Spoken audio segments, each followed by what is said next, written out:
Oke, terima kasih semuanya atas partisipasinya, kehadirannya, antusiasnya untuk belajar bersama malam hari ini. Terima kasih juga untuk Pak Boas dan Ibu Ria yang sudah memberi kesempatan untuk Christine mengisi materi pada hari ini. Hari ini Christine memilih untuk mengangkat tema diabetes karena kayaknya udah lama banget nggak pernah dibahas. Terus nggak yakin ya apa pada malam hari ini tuh materinya cukup banyak sekali. Semoga batas ini cukup untuk membahas satu materi diabetes yang Vanessa cukup mana ya? dan bisa menjadi manfaat untuk kita semua. Banyak orang yang terkena diabetes ya. Jadi memang menurut penelitian dan hasil data survei itu satu dari 11 orang pasti kena diabetes zaman sekarang gitu ya. Terus kalau misalnya kita ngelihat dari orang muda sampai yang udah usia itu udah nggak luput lagi dari diabetes gitu. Terus kalau misalnya kita memeriksakan diri ke dokter, kadang seringkali kita merasa kita harus minum obat sampai kita mati gitu. Bener apa enggak sih gitu? Apakah kita memang harus terus-menerus minum obat atau sebenarnya kita bisa sembuh sama sekali dari diabetes atau enggak? Dan mungkin ada juga dari teman-teman yang belum mengetahui sebenarnya diabetes itu apa sih gitu. Nah, kita coba bahas perlahan-lahan ya. Jadi sebenarnya diabetes itu apa? Diabetes ini adalah suatu istilah medis yang digunakan untuk mendiagnosa seseorang dengan kondisi gula darah di atas nilai batas normal. Jadi kalau misalnya nih, di sini saya bikin pakai ada lampu lalu lintas ya. Kalau misalnya merah itu berarti ya udah diabetes ya. Kalau di pemeriksaan indikator kesakitan ya, orang menderita diabetes itu ada 3 umumnya yang menjadi tolak ukur. Yang pertama itu yang paling apa ya, yang paling tepat gitu ya, yang paling bisa dipakai sebagai diagnosa itu sebenarnya adalah pemeriksaan laboratorium darah HbA1c namanya pemeriksaannya. Yang kedua itu adalah indikator yang sebagai alert ya. Kalau misalnya itu tuh cuman kayak gambaran sewaktu-waktu aja. Jadi kalau misalnya di situ masih aman, ya nggak perlu sampai periksa HbA1c tuh nggak apa-apa gitu. Nah, kalau misalnya itu gula darah puasa. Terus ada lagi yang paling tidak menentu ya. Jadi paling kita bisa bilang sebenarnya itu paling tidak bisa dipercaya lah gitu, nggak akurat gitu pemeriksaannya itu namanya gula darah 2 jam PP. Jadi 2 jam diambil setelah kita tuh makan gitu. Itu diambil gula darahnya. Nah, kalau misalnya sebenarnya itu kan hanya indikator aja. Jadi kalau misalnya kita mau tahu nih sebenarnya kita diabetes apa enggak gitu. Coba dulu dari pemeriksaan yang paling biasa-biasa aja dulu, itu yang sewaktu gitu, yang 2 jam setelah makan langsung diambil misalnya gula darahnya misalnya gitu. Itu bisa menjadi tolak ukur pertama. Kalau misalnya gula darah kita langsung sekali cek di atas 200 nilainya. Nah, itu udah wajib deh harus ngikutin pemeriksaan lanjutan. Langsung coba untuk gula darah puasa dan periksakan diri HbA1c. Kalau misalnya hasilnya tetap tinggi ya. Tapi kalau misalnya, oh gula darah saya setelah 2 jam makan itu di kisaran 140 sampai 199. Itu artinya kita udah di fase prediabetes. Tapi itu kan masih tolak ukur ya. Jadi kadang kecepatan gula darah untuk apa turun dari darah itu berbeda-beda pada setiap orang. Jadi bisa jadi waktu di 2 jam setelah makannya dia di 140 sampai 199, tapi begitu dicek gula darah puasanya ternyata dia masih di bawah 100. Nah, itu mungkin masih aman. Jadi enggak pasti kalau dia langsung didiagnosa oh langsung prediabetes gitu, enggak. Nah, kalau misalnya kita yang masih dicek, oh 2 jam setelah makan di bawah 100 misalnya gitu, atau dicek 80 misalnya gula darahnya. Nah, itu berarti tandanya kita ya normal aja, itu batas yang masih baik-baik aja gitu. Jadi dilihat di sini ada tabelnya, mungkin kalau yang nanti mau share materi ini boleh diminta supaya gambarnya bagus, nggak usah di foto-foto itu apa pakai kamera nanti ngeblur ya. Nanti boleh dibagi aja kalau untuk informasi ini. Nah, gula di dalam darah tuh maksudnya apa? Jadi, kalau misalnya pada pemeriksaan gula darah pada orang diabetes, yang diambil itu adalah eh, pemeriksaannya itu lewat darah ya. Jadi bisa lewat jari ataupun kita diambil serum sampel darah kita gitu, sejumlah berapa mili. Itu dalam waktu kurun 2 jam setelah kita makan, itu umumnya gula itu paling tinggi-tingginya. Jadi yang kita makan itu tuh ada jenisnya itu banyak ya. Yang kita makan itu karbohidrat, protein, dan lemak. Itu gizi makro. Nah, tapi yang akan berubah menjadi gula itu sebenarnya adalah jenis makanan karbohidrat, teman-teman. Karbohidrat itu kita bisa mengenal juga itu makanan pokok. Jadi kalau misalnya kita makan nasi, makan mie, roti, terus tepung-tepung, apa gorengan, atau makaroni, atau minum gula pasir gitu ya, itu semua jenisnya sama, karbohidrat disebutnya. Melalui proses enzimatik di dalam tubuh, itu nanti kita akan mendapatkan dalam bentuk glukosa. Nah, glukosa ini tuh sebuah istilah. Sebenarnya glukosa itu sama dengan gula ya. Gula sederhana yang bisa masuk ke dalam sel, yang bisa dimakan sama tubuh kita gitu. Jadi kalau yang dalam wujud makanan kita tuh belum bisa nyerap, belum bisa jadi tenaga, tapi hanya dalam bentuk gula kita bisa memakai itu menjadi tenaga. Nah, di sini aku ada bikin ya, ini kalau yang udah pernah ikut, mungkin udah tahu struktur kimianya karbohidrat itu dari ruwet sampai bisa jadi pelet kecil yang bisa dimakan ikan-ikan kecil. Nah, ini nanti ada penjelasannya. Terus nanti pergi kemana sih gulanya dan untuk apa? Jadi, gula yang kita makan itu nantinya akan masuk ke dalam ruang mesin atau disebut juga ruang pembakaran. Ruang pembakaran gula harus masuk ke dalam ruangan ya. Jadi dia nggak bisa terus-menerus beredar di dalam darah.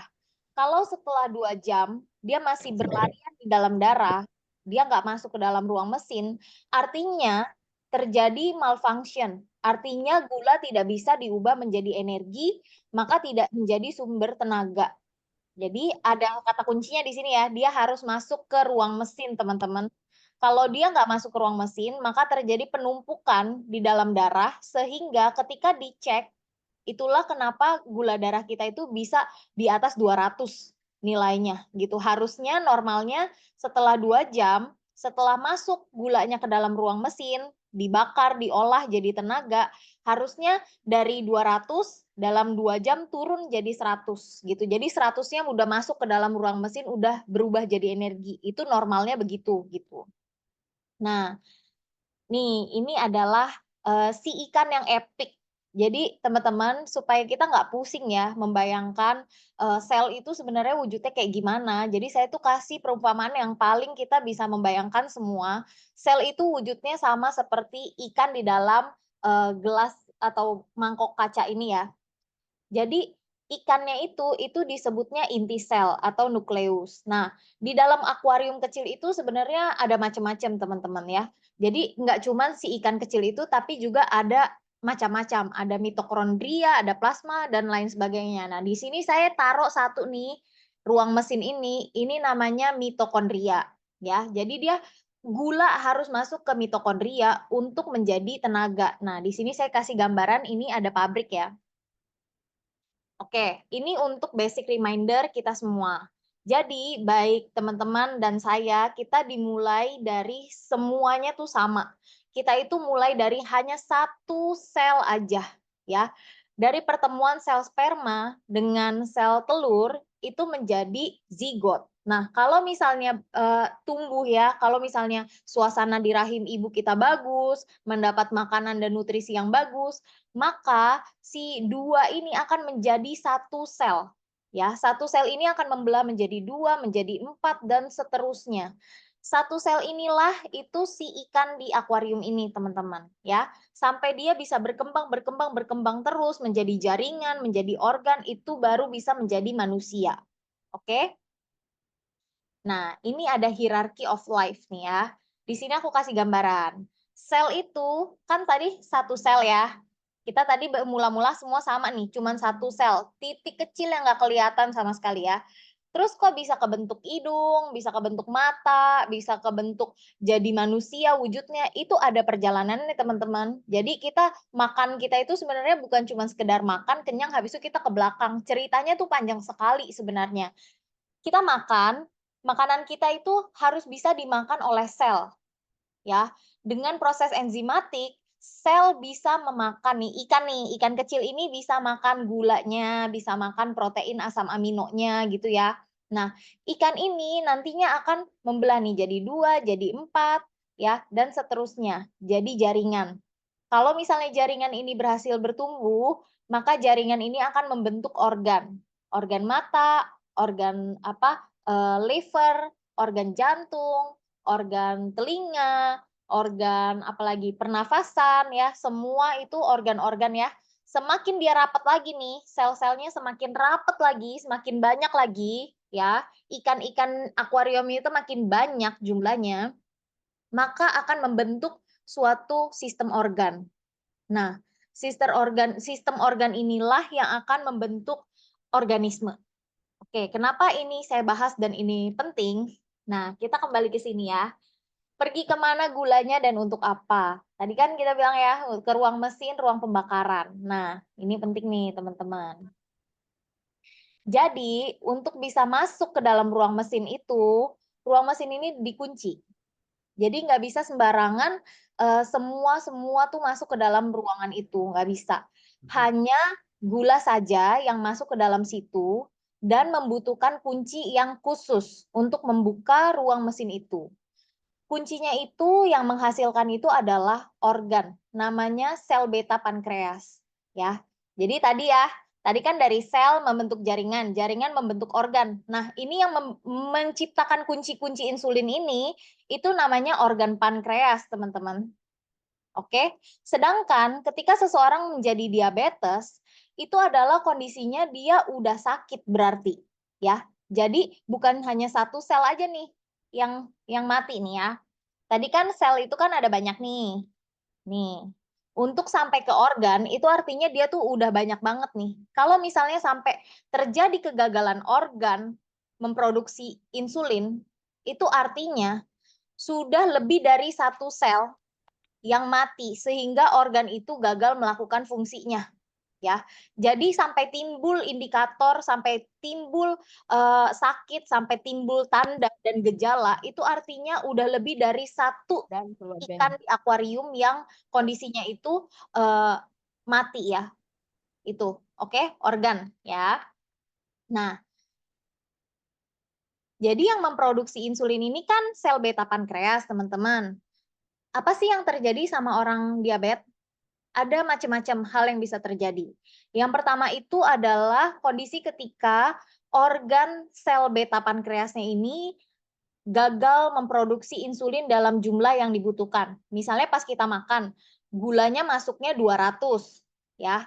Harusnya kunci yang diciptakan itu banyaknya 200 supaya 200 gula bisa masuk ke dalam 200 mesin, ke 200 ruangan mesin energi gitu ya. Tapi karena sel beta pankreasnya ini bermasalah, sakit ya, maka terjadi gangguan dalam produksi kunci insulin. Jadi nggak cukup 200 gula yang masuk, insulin yang diproduksi mungkin cuma 50 atau mungkin 20. Jadi sisanya tuh nggak bisa masuk ke ruang mesin gitu. Atau bisa jadi yang terjadi itu adalah resisten. Ada insulinnya, tetapi kuncinya di sel ini, di mitokondria ini udah nggak bisa. Jadi kayak ibaratnya kurang pelumas gitu. Kayak udah dol, kuncinya udah nggak bisa dibuka lagi. Padahal kuncinya ada nih, insulinnya cukup, tapi nggak bisa kebuka kuncinya. Itu juga bisa terjadi. Makanya banyak sekali jenis obat diabetes ya yang beredar di pasaran tuh banyak sekali jenisnya, gunanya ya buat ada yang buat naikin produksi insulin, ada yang untuk pankreasnya, ada yang untuk membuat si kunci ini gemboknya ini jadi lebih apa namanya Jadi lebih mudah untuk dibuka sama kuncinya. Jadi obatnya tuh macam-macam. Oke. Nah, kenapa jadi sebenarnya orang bisa jadi diabetes? Alasannya hanya karena kebanyakan makan gula kah?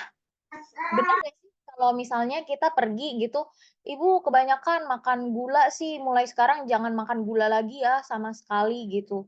Padahal alasannya itu bukan karena kita kebanyakan makan gula, teman-teman. Jadi alasan utama kenapa seseorang bisa menjadi diabetes itu adalah karena selnya gagal mengubah gula menjadi energi. Sel apa?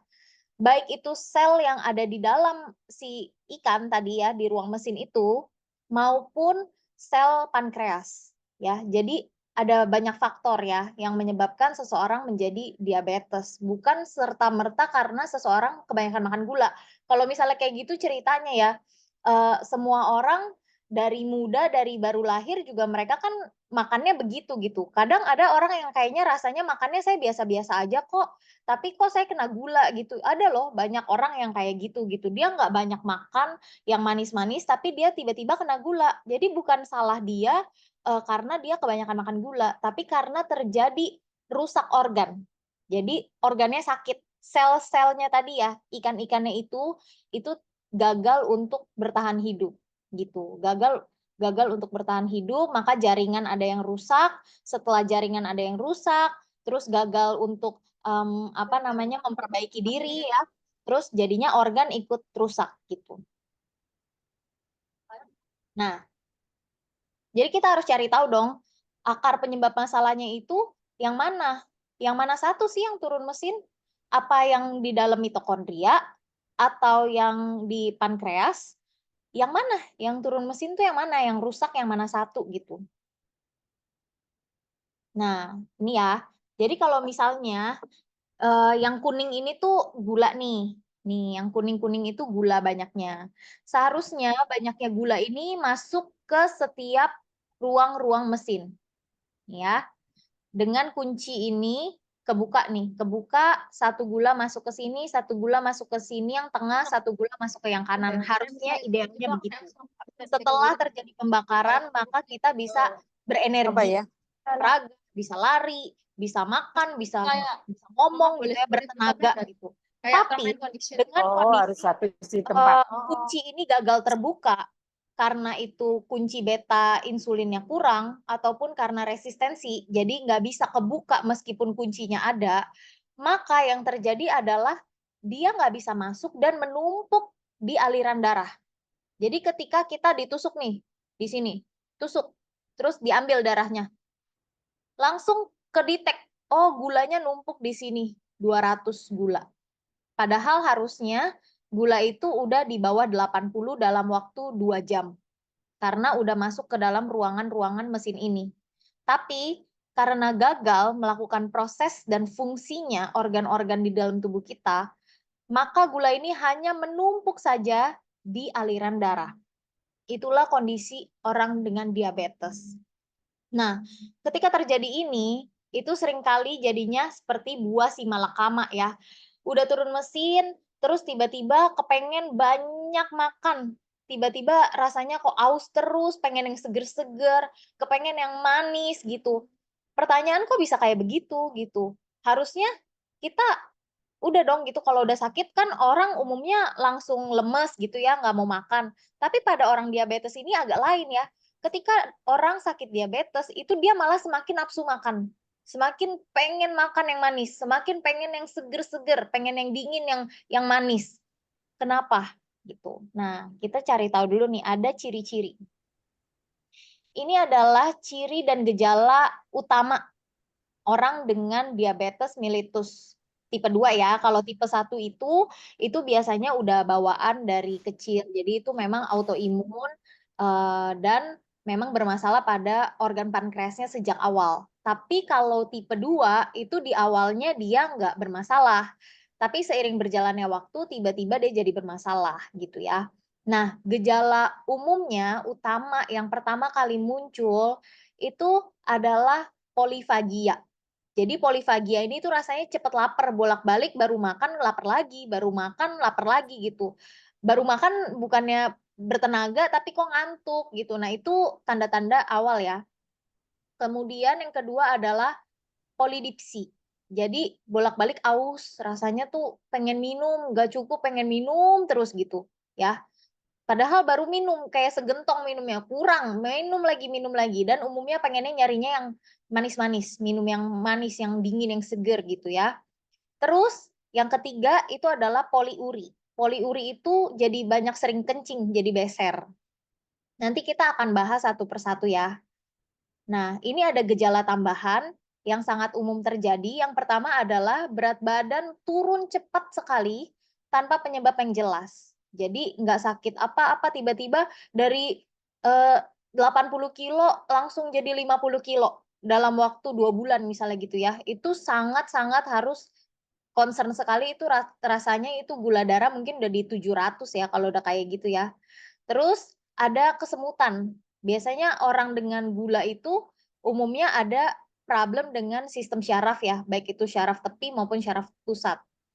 Terus gatal di daerah kemaluan ya, keputihan, luka yang sulit sembuh, penglihatan mulai blur dan kabur, cepat lelah, mudah mengantuk, dan pada pria itu terjadi impotensi ya. Sekarang polifagia. Cari makan terus ya. Biasanya tanda awal orang kena diabetes itu adalah lapar terus-menerus dan keroncongan perutnya ya. Padahal dia udah makan, tapi rasanya di badannya itu akan terus merasa lemas. Terus udah makan harusnya orang jadi gemuk ya. Kalau orang pada diabetes sudah makan itu jadinya malah habis, badannya malah kurus. Jadi dia banyak makan bukannya naik berat badan, bukan. Dia banyak makan itu malah menjadi semakin kurus dan gulanya semakin tinggi, ya. Kenapa? Apa yang sebenarnya terjadi di dalam ruang kendali mesin supernova mega dahsyat automatic. Jadi saya tuh selalu mengibaratkan tubuh manusia kita itu sebagai mesin super canggih nomor 1 di dunia yang tidak tergantikan dengan apapun juga. Karena sistemnya yang begitu luar biasa detail, sangat apa ya, eee udah automatically gitu semuanya ya, kayak dia bisa memperbaiki diri sendiri, dia bisa melakukan pembersihan sendiri, jadi itu kayak nggak perlu maintenance yang gimana-gimana gitu, sebenarnya tubuh manusia itu luar biasa banget di dalamnya itu ya. Nah, kalau yang bisa kita bayangkan itu kan sebenarnya yang ada di dunia ini ya, kita membayangkan nih, saya kasih gambaran ruang kendali mesin itu modelannya kayak begini nih, di dalamnya itu ada pekerja. Pekerja di dalam tubuh kita itu disebut dengan enzim dan hormon. Oke. Nah, dia tuh pasti akan bingung dan menunggu mana nih supplier gula.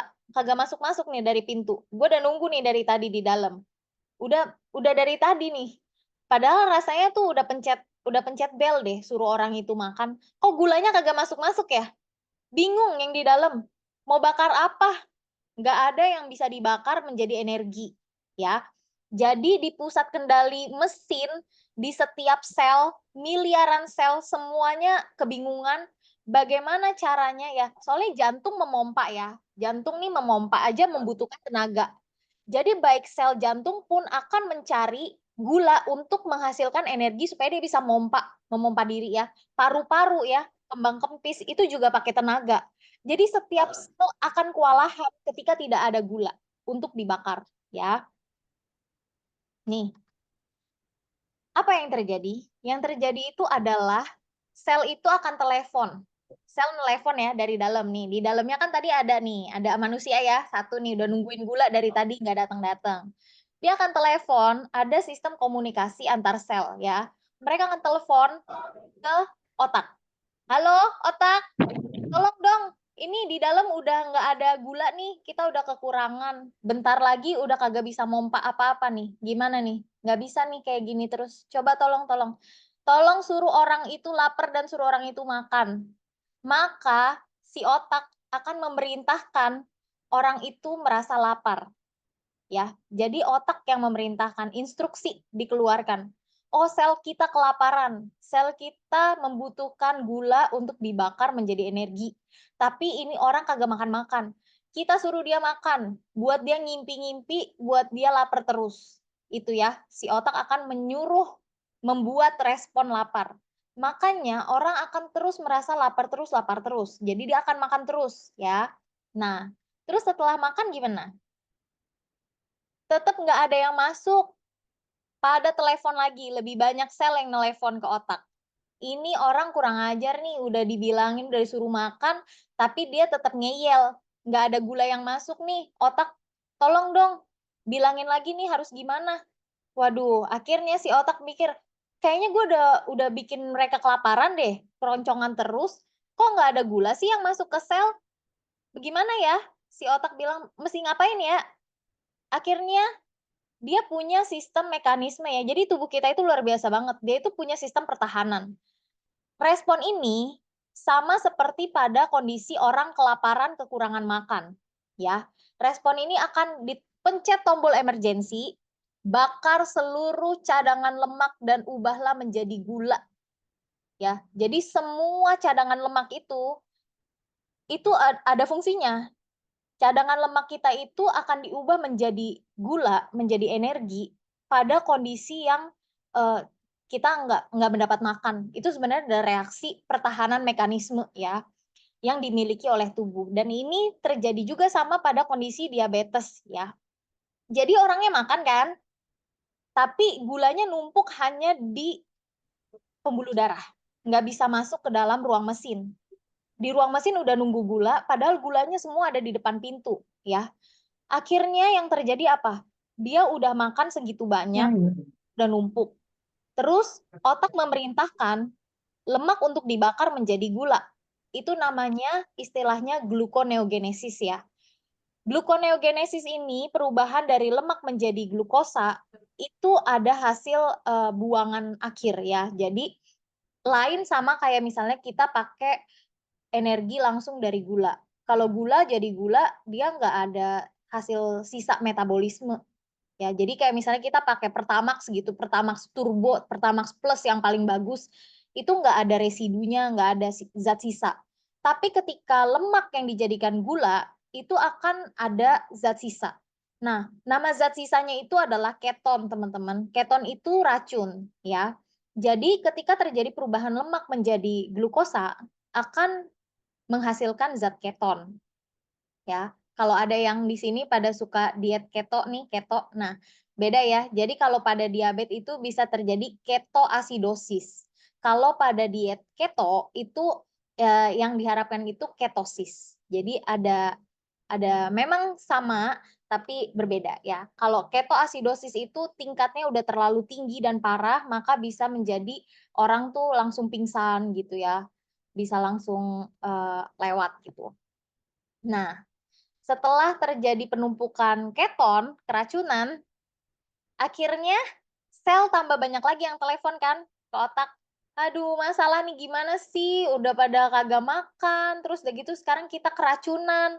Bagaimana sih otak? Gimana gitu? Oke, akhirnya yang diperintahkan sama si otak itu adalah keluarkan semua racun dari semua pengeluaran. Ya, jadi kita itu punya sistem pengeluaran kan dari keringat, dari air urin, dari pup, ya, semua dikeluarkan dari situ. Jadi biasanya orang dengan diabetes yang udah parah itu mengeluarkan bau maple ya, kayak bau apel atau dia pipisnya tuh berbau yang apa ya, khas gitu, ada bau khasnya, bau mel gitu, bau apa, madu, bau bau apel dan sering dikerubungin semut pipisnya itu. Ya, jadi kalau misalnya di kamar mandi ngelihat ada semut berjejer itu harus alert berarti. Keton itu racun, jadi bolak-balik orang itu akan merasa kebelet pipis, pengen cepetan pipis terus. Jadi kan minum air gitu banyak ya. Tadi nih, tadi kan habis makan dia polidipsi karena udah kebanyakan racun, jadi dia minum banyak-banyak air supaya apa hilang racunnya itu gitu ya, supaya netralisir racunnya pakai air. Tapi akhirnya karena penumpukan nggak bisa netral, maka dia jadinya poliuri. Jadi pipis terus menerus ke belakang terus gitu. Jadi harus gimana? Sebenarnya diabetes bisa sembuh apa enggak sebenarnya? Nah, Jadi kita tuh harus kembali ke root cause analysis ya, teman-teman. Kita kan udah tahu nih, tadi udah dibahas ya, awal mula-mula kenapa orang dari awalnya nggak diabetes, bisa jadi diabetes itu karena selnya sakit. Bukan hanya satu sel, tapi ada beberapa macam sel yang sakit ya. Kenapa sel bisa sampai gagal untuk memperbaiki diri? Karena sel itu tidak mendapatkan cukup material. Ya, kalau misalnya kita mau perbaikan rumah, kita tuh harus punya semua material untuk memperbaiki rumah. Kalau misalnya hanya punya genteng, tapi misalnya semennya nggak ada gitu ya, atau pipa pipa paralonnya nggak punya gitu, bagaimana mau bisa memperbaiki kebocoran gitu ya? Jadi kita tuh harus punya semua materialnya yang dibutuhkan oleh sel untuk sel itu bisa memperbaiki dirinya sendiri. Sebenarnya sel di dalam tubuh kita itu semua punya mekanisme yang sama dan mereka bisa memperbaiki diri sendiri. Bahkan bisa untuk menduplikasi ya, dari 1 jadi 2, 2 jadi 4, 4 jadi 8 dan seterusnya kan tadi ya. Bisa terus bertumbuh, bisa terus bagus selama mendapatkan cukup materialnya. Nah, materialnya tuh apa? Kalau di dalam tubuh kita zat pembangunnya itu disebut juga dengan zat gizi, teman-teman. Zat gizi itu apa yang kita makan. Jadi nutrients. Bukan hanya sekedar kita ngomong makan kenyang. Berasa habis makan kenyang udah selesai gitu. Bukan cuman sekedar sampai di situ. Jadi kalau kita ngomong nutrients itu tuh sampai ada banyak sekali ya. Kalau yang kita kenal itu cuman karbohidrat, protein, lemak. Padahal untuk memperbaiki rumah kita butuh banget kerja enzim dan hormon. Nah, enzim dan hormon inilah yang seringkali kita lupa untuk konsumsinya itu adalah sayuran dan buah. Dan sebanyak apa sayuran yang kita harus konsumsi zaman sekarang gitu ya. Terus udah masih bagus enggak gitu kalau udah kita olah dan sebagainya. Itu banyak sekali ya pertimbangannya kan. Padahal vitamin itu banyak kan jenisnya, ada vitamin A, vitamin B, B aja dari 1 sampai 12 ya. Terus vitamin C, terus ada vitamin D, vitamin K, vitamin macam-macam. Belum lagi mineral. Yang mineral yang kita tahu cuman biasanya sodium, natrium ya, potasium, kalium itu sama zinc sekarang yang populer. Padahal mineral yang kita butuhkan itu lebih dari itu. Banyak banget ya, tabel kimia itu ruwet banget. Nah, jadi kita harus memperbaiki sel beta pankreas kita supaya tanpa obat kita bisa untuk bebas dari diabetes gitu. Tingkatkan kualitas insulin. Ya, bagaimana caranya? Nanti ya. Jadi ada solution ya. Terus perbaikan sensitivitas sel, memperbaiki pencernaan. Jadi pencernaan itu penting banget. Kenapa? Karena eh, tadi si ikan yang kecil tadi ya, yang sel kita yang paling kecil itu dia nggak akan bisa konsumsi, nggak bisa menerima makanan kalau wujudnya masih pelet besar. Dia kan seperti ikan mas yang kecil gitu ya, mulutnya kecil. Jadi nggak bisa kalau kita kasih makanan ikan koi yang besar tuh nggak bisa. Kalau dia wujudnya masih karbohidrat, belum berubah menjadi glukosa, ikan itu nggak bisa makan. Jadi harus perbaiki pencernaannya dulu supaya karbohidrat bisa berubah menjadi glukosa, protein bisa berubah menjadi asam amino. Yang paling penting ya, protein itu susah sekali untuk dicerna. Jadi mencerna protein itu kenapa penting? Karena kalau karbohidrat itu kan utamanya untuk tenaga tadi ya, untuk energi. Nah, kalau untuk perbaikan sel itu yang utama siapa? Kalau untuk perbaikan sel dan imun, itu yang paling penting adalah protein, asam amino. Ya, tanpa asam amino itu tidak bisa untuk memperbaiki sel. Kemudian dinding sel. Banyak orang menghindari makan lemak ya. Padahal semua lemak itu dibutuhkan sekali untuk lebih banyak fungsinya lagi gitu ya. Tapi kita perlu pilihlah lemaknya yang seperti apa gitu ya. Apalagi kayak tadi miliaran sel. Itu dinding akuariumnya aja semua pakai lemak loh teman-teman bikinnya. Oke. Nah, lemak ini harus berubah menjadi gliserol dan asam lemak baru bisa dimakan sama ikan kecil di sel kita itu, inti sel ya. Terus kita harus perbaiki syaraf komando, itu baik di sistem syaraf pusat maupun sistem syaraf lanjut ya, sistem syaraf tepi dan semua. Dan yang terutama imun. Karena dengan perbaikan imun, kita bisa untuk menangkal semua radikal yang melukai sel kita. Jadi tidak terjadi kematian sel, baik itu di sel pankreas kah, atau sel itu di mitokondria, atau dimanapun, itu semua punya guardiannya, punya penjaganya gitu ya. Jadi kalau imun kita kuat, maka nggak akan mudah sel itu untuk dicelakai atau rusak atau mati gitu, karena ada yang menjaga dia gitu, ada si sistem imun itu gitu. Nah, begini ya teman-teman, kita harus tahu untuk proses sampai kita sakit itu nggak terjadi dalam satu waktu, nggak mungkin kita dari dalam satu hari kita tiba-tiba diabetes ya. Orang sampai bisa sakit itu adalah suatu perjalanan. Biasanya itu menahun, ya. Jadi dari pola hidup kita itu yang bertahun-tahun. Jadi rumah nih misalnya ya, kita udah huni, kita nggak pernah servis, atau mobil deh gitu ya. Mobil kan mesin. Mesin kita pakai terus aja ya, kita pakai terus itu mobil ya. Kita nggak pernah rawat dia. Kita cuman isi bensin aja sekedarnya, nggak pernah kasih dia ganti oli, nggak pernah tune up, nggak pernah periksa ban, nggak pernah diapain, nggak pernah diservis rutin gitu. Coba bayangkan, itu mobil nggak mungkin rusak dalam waktu 1 bulan atau 3 bulan pakai, nggak mungkin. Pasti kendaraan itu akan rusak dalam waktu yang panjang setelah dia tidak mendapatkan servis rutin. Mungkin 5 tahun, mungkin 10 tahun. Nah, yang namanya perbaikan itu nggak instan.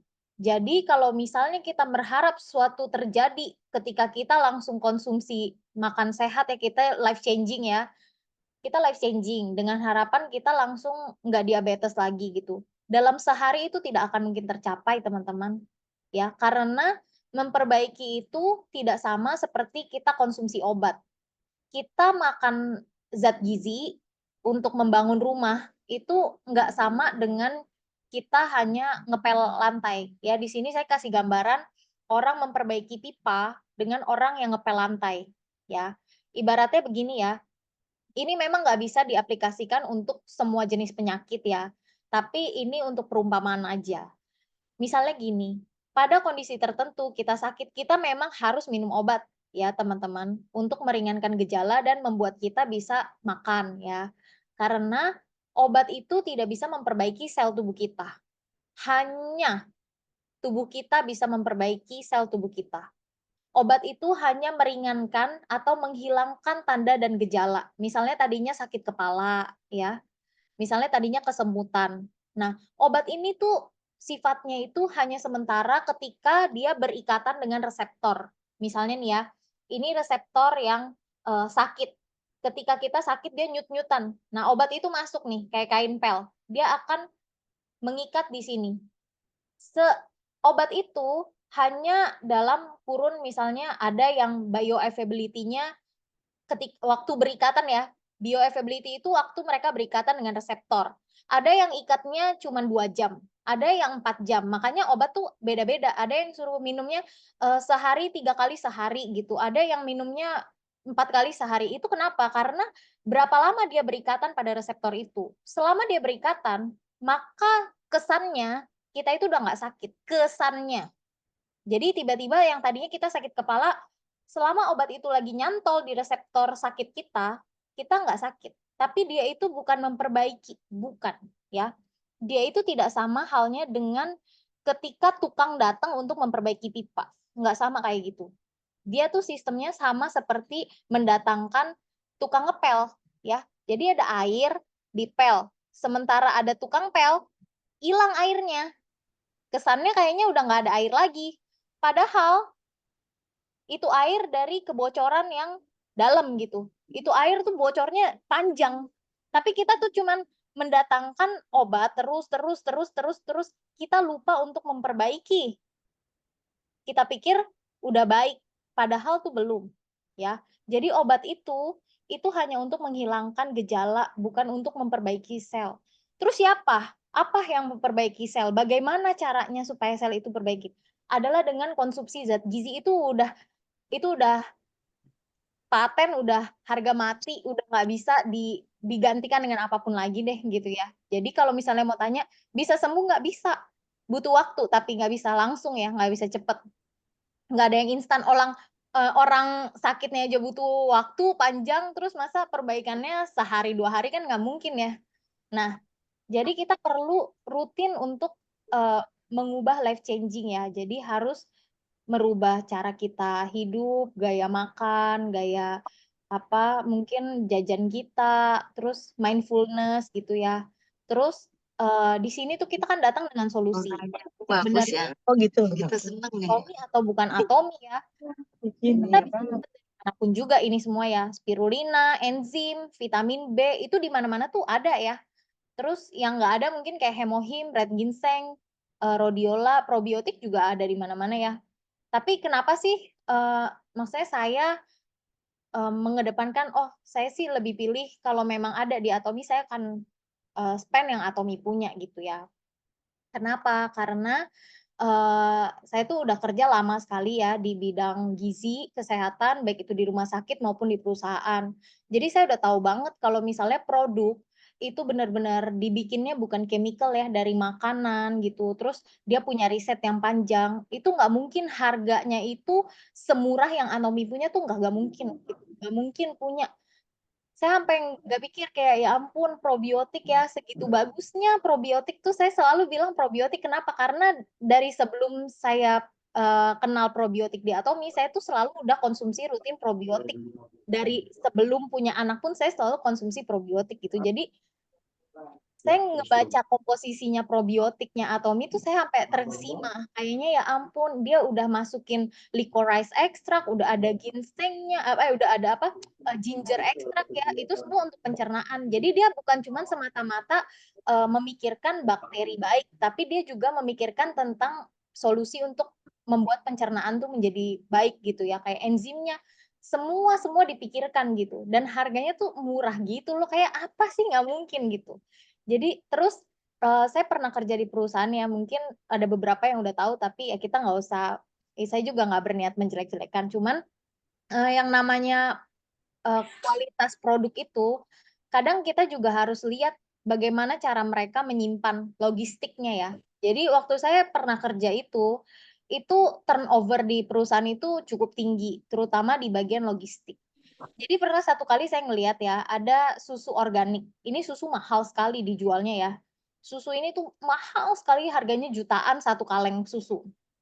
Nah, tapi eee, karena manajemennya cukup berantakan ya kala itu, waktu itu jadi ya susu kaleng yang harganya jutaan itu ya, itu saya temukan, saya sidak, saya ketemu ya, itu tergeletak di luar gudang, posisinya itu kardusnya kebuka, berdebu, udah kayak nggak berharga banget itu susu. Ya kayak kejemur matahari, coba bayangin nggak? Kayak gimana ya, kita mau berharap dapat produk yang bagus, yang sehat gitu, tapi jelas semuanya itu ada SOP-nya kan. Kayak penyimpanannya, suhu, terus jarak rak gitu, semua tuh harusnya semua ada aturannya. Nggak bisa lah vitamin kena jemur matahari gitu, nggak bisa kan. Nganternya juga gimana gitu cara dia distribusiin barangnya. Itu kan mereka datengin dari luar negeri, masuk ke sini aja udah penanganannya gimana gitu ya.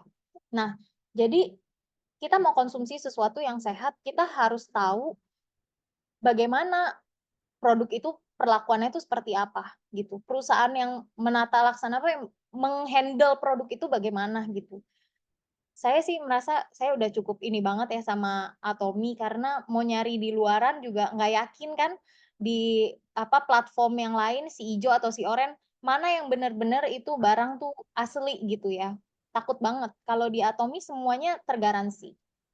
Nah, kita harus rajin-rajin exercise ya, apalagi yang memang sudah menderita diabetes. Karena, kita suka seringkali tuh keliru untuk memahami diri kita apakah itu sungguh saya lapar atau memang itu reaksi dari, apa ya, error metabolismenya, yang kayak tadi ya, dia udah terlanjur salah komunikasi gitu. Jadi rasanya lapar, kita harus benar-benar tahu, saya benar-benar lapar atau ini hanya salah. function, lagi error system gitu, kita harus rajin-rajin untuk mindfulness exercise. Nah, yang cara nomor satunya adalah udah pasti dengan konsumsi makanan yang jauh lebih sehat daripada yang sebelumnya kita konsumsi. Itu harga mutlak no nego ya. Kalau bisa mendapatkan makanan yang organik itu jauh lebih baik. Kalau memang belum bisa, ya diupayakan konsumsinya buah dan sayuran. Sayuran diperbanyak. Kalau buah itu masih tinggi gula ya, rata-rata fruktosa itu juga pada akhirnya nanti akan meningkatkan kadar glukosa di dalam darah. Nah, yang kedua itu adalah menghindari toksik. Jadi menghindari toksik itu artinya menghindari sumber yang beracun. Maksudnya racun itu bukan makanan beracun ya. Maksudnya itu adalah kayak paparan racun-racun. Contohnya apa yang paling sering itu adalah eh, kosmetik kita. Jadi baik itu dari sabun, shampoo, itu semua kalau yang kita kena ke kulit itu dia akan meresap dan masuk ke dalam aliran darah. Pada akhirnya itu semua akan yang terkena itu semua akan sel ya. Semua sel pasti akan terkena karena seluruh aliran darah kita itu tuh menyatu gitu di dalam itu. Jadi kalau bisa memilih produk yang very low toxic ya, pilih ya. Baik itu sabun apa tuh sabun untuk cuci baju, semua, itu tuh semua bisa menyerap ya, apalagi ketika kita lagi keringat, pori-pori lagi kebuka, kimia dari laundry, banyak sekali ya kasus orang sering laundry terus mereka kena kanker kulit gitu ya, karena, kimia dari tempat laundry itu cukup jahat banget, terutama aroma parfum yang kuat itu racun banget. Nah, terus habis itu mindfulness exercise juga termasuk pola tidur. Jadi kalau misalnya di sini ada yang pada punya problem tidur, harus segera dicari tahu sebenarnya masalah tidurnya itu kenapa, selesaikan masalah tidurnya. Terus active living. Jadi mau itu usia berapapun, nggak ada acara bilang, ah saya udah tua, nggak waktunya lagi buat olahraga, udah nggak bisa, itu alasan doang. Berhenti membuat alasan, mulai bergerak, mulai dari hari besok mungkin ya jalan dulu, jalan kaki, nggak usah yang langsung sampai diforsir, sampai kecapean gimana, nggak usah. Mulai sesuatu itu pelan-pelan aja, perubahan itu nggak usah yang langsung mendadak jegar-jeger gitu, tapi hanya sementara, tapi lebih baik, perubahan itu pelan-pelan aja dari satu hal kecil nanti berlanjut ke hal lain gitu. Ya, terus yang terakhir adalah, eee, manfaatkanlah Atomi sebagai solusi untuk, keluarga kita ya, karena kita kan sudah di Atomi. Nah, di sini ada tambahan ya, kita juga peka dan aware.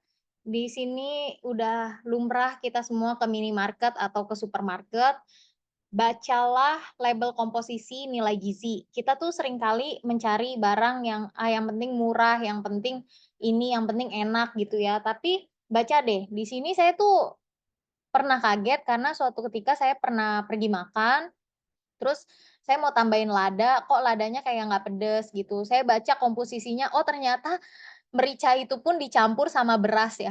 Merica bubuk, isinya ada beras bubuk nih, lihat nih komposisinya ya, kebaca nggak? Merica bubuk plus beras bubuk jadinya merica yang dijual ya, yang beredar di pasaran. Jadi kita udah makannya, misalnya bubur ya, bubur itu udah karbohidrat, terus kita tambahin kecap itu udah gula ya, tambahin lagi glukosanya, terus kita nambahin merica pun isinya beras bubuk, oh nambahin lagi gulanya, ya ampun kan. Nah, terus udah gitu kita mau sarapannya roti, misalnya pakai selai. Ya, roti itu jenisnya udah karbohidrat teman-teman karena dibuat dari tepung terigu, ya. Nah, terus kita mau pakai selai. Ada selai yang selai buah, ada selai coklat misalnya atau selai apa, selai kacang. Coba baca dan perhatikan lagi selai yang kita pilih ya. Benar nggak sih selainya itu dari kacang? Coba baca ya. Di sini saya ambil satu contoh ya.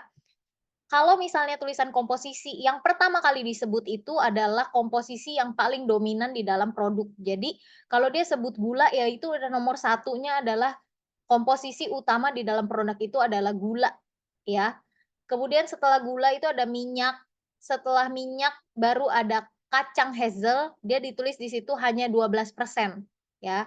Jadi dari satu botol itu mungkin hanya 1 sendok teh kali ya, di dalamnya hanya ada 1 sendok teh bener-bener sungguh kacang hazel.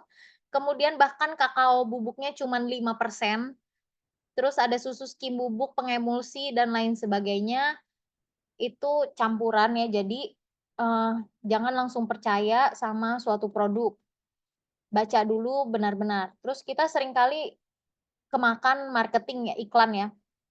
Eee, di sini iklan tuh bisa macam-macam, misalnya kayak ditulis low fat gitu ya, kita bilang, "Oh dia low fat," gitu ya, kita pilih yang low fat deh lebih bagus, pikirannya gitu ya. Tapi rata-rata yang kalau low fat itu dia akan naikin di sugar, dia akan masukin tambahan di komposisi gula. Jadi perhatikan ya di sini, meskipun ini low fat, tetapi sugar-nya itu 18 gram, teman-teman, ya. Total karbohidratnya itu, 25 gram. Artinya lebih besar daripada susu full cream. Full cream-nya di sini gulanya itu hanya 10 gram. Jadi memang dia di sini bilangnya low fat ya, tapi dia naikin gulanya. Sebenarnya sama aja, itu cuman bisa-bisaan orang marketing doang, ya. Jadi pahamilah kebutuhan tiap-tiap sel, jadilah kita lebih peka terhadap diri kita sendiri, dan manfaatkanlah Atomi sebaik-baiknya. Di sini kalau untuk yang ada problem pada diabetes, gula, itu kita punya solusinya ya. Jadi saya sudah baca, jadi teman-teman tidak usah repot untuk baca, tapi kalau yang mau baca lebih baik, ada jurnal-jurnal penelitian, baik itu Hemohim atau Red Ginseng, tapi yang paling banyak sih memang Hemohim ya. Kayak meningkatkan sensitivitas insulin, terus memperbaiki sel beta pankreas, itu Hemohim tuh ada ya jurnalnya untuk, memperbaiki sel-sel itu. Kemudian kita juga punya, produk khusus untuk menjaga kadar gula darah, baik itu yang sudah terkena diabetes maupun yang pre-diabetes ataupun yang jangan sampai amit-amit kena diabetes sama sekali ya. Kita punya Glucose Care Banaba. Ya kalau misalnya di sini ada yang belum familiar, coba aja di Google, kan sekarang banyak ya, cari, Banaba for diabetes gitu, atau Banaba for, glucose apa, untuk menurunkan gula darah, itu pasti udah banyak banget, kita tinggal baca aja di situ ya. Dan Red Ginseng, kenapa Red Ginseng? Karena Red Ginseng ini, itu sangat berperan pada, komunikasi enzimatik dan hormon. Ya, jadi, dia di sini tuh bukan hanya untuk, care tentang gulanya aja, bukan tentang kadar gulanya. Jadi, si Atomi ini udah memikirkan jauh banget ya, kayak mungkin penelitinya itu juga di sana juga hebat-hebat kali, mereka tuh berpikirnya itu jauh ke depan gitu ya, terdepan sekali, mereka udah sampai mikirin bagaimana enhance immunity-nya, bagaimana untuk memperbaiki si sel betanya, bagaimana untuk insulinnya, semua tuh dia pikirin gitu. Jadi dalam satu produk ini bukan cuman untuk menjaga kadar gulanya supaya jangan sampai naik, tapi juga memperhatikan akar masalahnya, gitu. Jadi bukan cuman untuk ngepelin lantai, bukan, tapi dia untuk memperbaiki bagaimana caranya supaya jangan sampai orang itu harus terus-menerus sakit, gitu ya.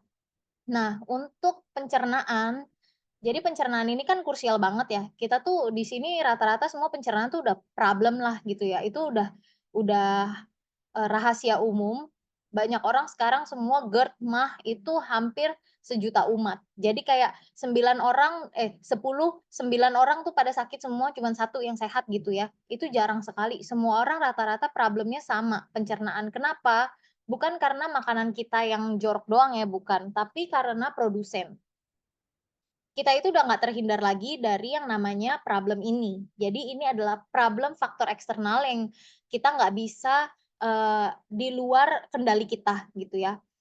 Semua kita tuh nggak ada yang tahu, kita mau pilihnya makanan yang sehat gitu ya, kita mau masak sendiri. Tapi kan kita nggak bercocok tanam sendiri kan? Dan kita juga tinggal di perkotaan misalnya gitu, mungkin untuk teman-teman yang masih di daerah gitu, tanahnya masih bagus dan belum terkena polusi. Bagaimana dengan yang di perkotaan ya?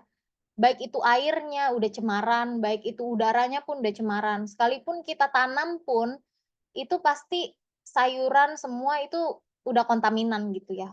Nah, kenapa sih pencernaan kita jadi masalah? Itu karena semua sumber makanan kita juga udah diproduksi dengan problem ini tuh, ya itulah ya. Jadi dulu kita memang untuk ketahanan pangan dibuat, supaya peternak ayam itu bisa jangan sampai gagal panen ayam, supaya ayamnya jangan pada sakit disuntikin antibiotik gitu ya secara rutin. Atau supaya jangan sampai gagal panen, berasnya, jagungnya, semua kedelainya, semua di-GMO ya, dengan harapan jangan terjadi gagal panen supaya orang tidak ada yang kelaparan. Sebenarnya baik ya, sebenarnya semua itu tujuannya awalnya semua baik, tapi ternyata setelah berkepanjangan memang yang tidak alami itu nggak ada yang baik ya. Semua yang paling bagus itu adalah yang alami, yang apa adanya. Itulah makanya kenapa sekarang rata-rata kita itu udah nggak luput dari problem pencernaan.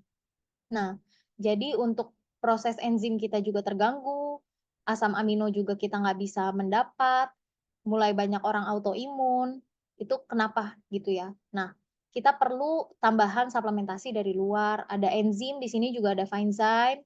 Kalau untuk yang susah tidur, itu jangan minum obat tidur terus ya, perbaiki livernya. Biasanya problem kita itu stres dan kelelahan. Jadi baik itu kelelahan fisik ataupun kelelahan pikiran, respon tubuh kita itu sama-sama menghasilkan hormon stres. Jadi, untuk meredus hormon itu kita, bisa konsumsi 2 ya, Hemohim dan Milk Thistle.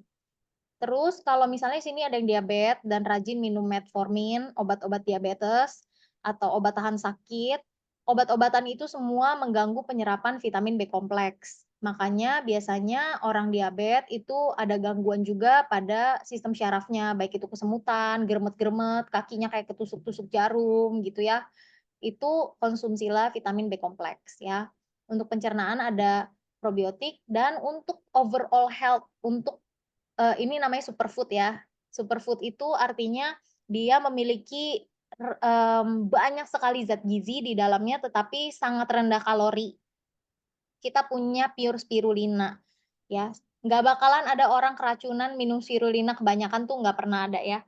Jadi yang ada semakin banyak konsumsi spirulina itu semakin baik dan nggak ada orang terus jadi tiba-tiba nafsu makan, apa, jadi gemuk karena spirulina tuh kagak ada ya, nggak ada ceritanya itu hoaks ya. Jadi spirulina itu adalah zat gizi yang sangat rendah kalori, dia itu udah hampir memenuhi semua ya, kayak tadi kan kita perlunya vitamin macem-macem gitu ya, asam amino macem-macem. Nah, di dalam pure spirulina ini tuh udah terkandung hampir seluruhnya gitu. Memang belum semua, tetapi sudah lebih baik daripada tidak ada sama sekali gitu ya. Konsumsi telur itu juga baik ya.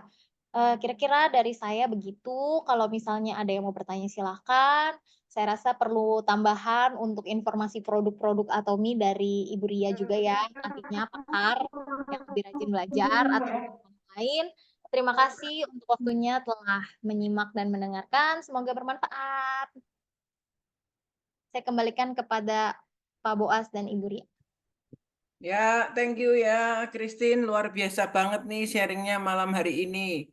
Ini kita dapat privilege banget nih bisa konsultasi langsung ke dokter, ke ahli gizi. Kalau ke rumah sakit ini bayar mahal nih, bisa konsul seperti ini.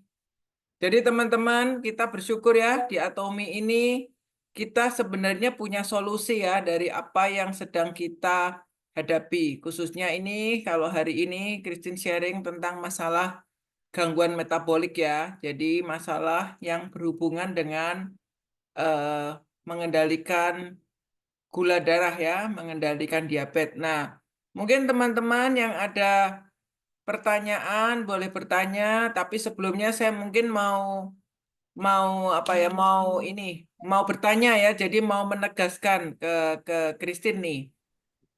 Ya nanti sebelumnya kita foto dulu aja deh, mumpung masih full tim nih. Ya foto dulu ya. Siapa yang bisa bantu foto? Ada Bu Ince. Ini ada Bu Ince nih, tukang foto andalan kita.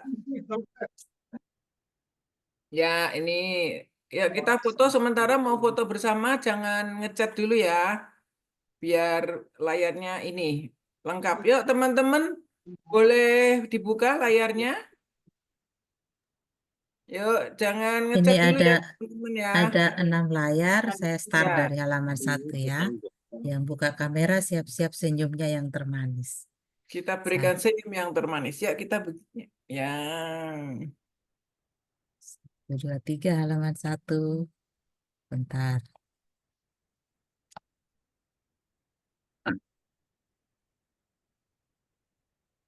Halaman 2 juga masih banyak muka.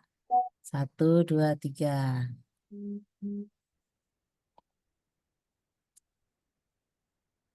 Halaman 3. Oke, 1, 2, 3.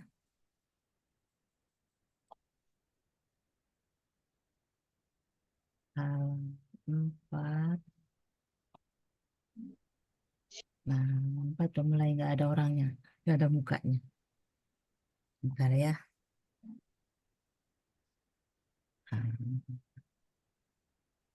Halaman 5.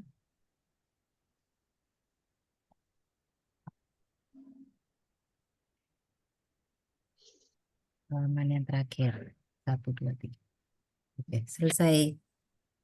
ya, terima kasih Bu Ince, wartawan Sama-sama. kita. Ya. Nah, Christine, ini saya mau mewakili nih dari sebagian besar teman-teman yang ada masalah diabetes gitu ya. Seringkali terkadang masih ragu ya untuk mengkonsumsi. Di Atomi ini kan kita punya produk-produk andalan ya yang bisa membantu kita untuk terapi masalah diabetes gitu ya. Salah satunya kita ada hemohim, ada red ginseng begitu. Seberapa sih menurut Christine kalau seandainya seorang mau start ini untuk maintain masalah diabetes gitu, kira-kira kalau ada 2 atau 3 produk utama yang Christine sarankan apa ini kalau masalahnya diabetes gitu? Oke, baiklah. Terima kasih untuk pertanyaannya. Nah, ini ya, kadang ini tuh hal yang tidak bisa digeneralisasi, teman-teman. Jadi, orang kalau sakit itu memang paling baiknya adalah personalize ya. Jadi, disesuaikan dengan kebutuhan per individu. Jadi, kita tuh nggak bisa langsung pukul rata semuanya tuh kayak sama semua gitu. Karena kayak yang tadi ya, kayak bedanya apa misalnya kayak yang menyebabkan dia diabetes tuh beda-beda, apa itu di sel betanya atau itu karena di mana gitu ya. Kita tuh harus cari tahu akar masalahnya dan udah berapa lama misalnya, orang yang baru mulai diabetes atau orang yang udah berapa tahun diabetes gitu kan pasti nggak mungkin semuanya sama. Tapi kalau misalnya, bagaimana sesuaikan dengan anjuran yang diberikan oleh si, Atomi, itu dia tuh udah memberikan loh takarannya kalau misalnya hemohim sehari pagi 1, sore 1, udah konsumsi sesuai dengan yang dia, berikan anjurannya karena itulah yang sudah memberikan, reaksi ya. Jadi kan itu dia diteliti lama. Nah, dalam penelitian itu dia pasti udah cari tahu berapa dosisnya yang memberikan reaksi bagi tubuh kita untuk, menjadi baik. Nah, anjurannya itu adalah 1 pagi, 1 sore dan kalau misalnya produk apa yang paling disarankan kalau saya pribadi ya, itu saya paling menyarankan hemohim. Karena apa? Bukan apa-apa, karena jurnal yang, apa ya, jurnal yang, menyatakan dia itu bisa untuk memperbaiki sel pankreas, memperbaiki ginjal, itu tuh memang udah banyak dan ada gitu. Kalau produk yang lainnya kan, nggak spesifik produknya si Atomi, memang ada juga jurnal-jurnal ininya ya, jurnal-jurnal medis seperti Banaba gitu. Tapi kalau misalnya Banaba itu kan sama ya, dia untuk kontrol gula darah. Memang kalau red ginsengnya sendiri itu untuk komunikasi hormon itu penting. Jadi kalau misalnya buat saya yang paling penting apa? Buat saya yang paling penting organnya baik sih. Kalau misalnya organnya baik, beres, udah pasti nggak perlu sakit lagi kan. Kan akar masalahnya itu karena selnya sakit ya, perbaiki aja organnya gitu. Nah, yang bisa memperbaiki organnya, siapa yang bisa memperbaiki itu adalah si itu, hemohim ya, 1 dan kedua harus ada material rumah kan. Material rumahnya itu minumlah spirulina. Jadi kalau misalnya apa yang paling saya sarankan itu adalah hemohim dan spirulina, gitu. Ya, terima kasih ya Christine ya untuk penjelasannya. Nah, ini ada pertanyaan berapa banyak hemohim kalau sedang nggak bagus pankreasnya?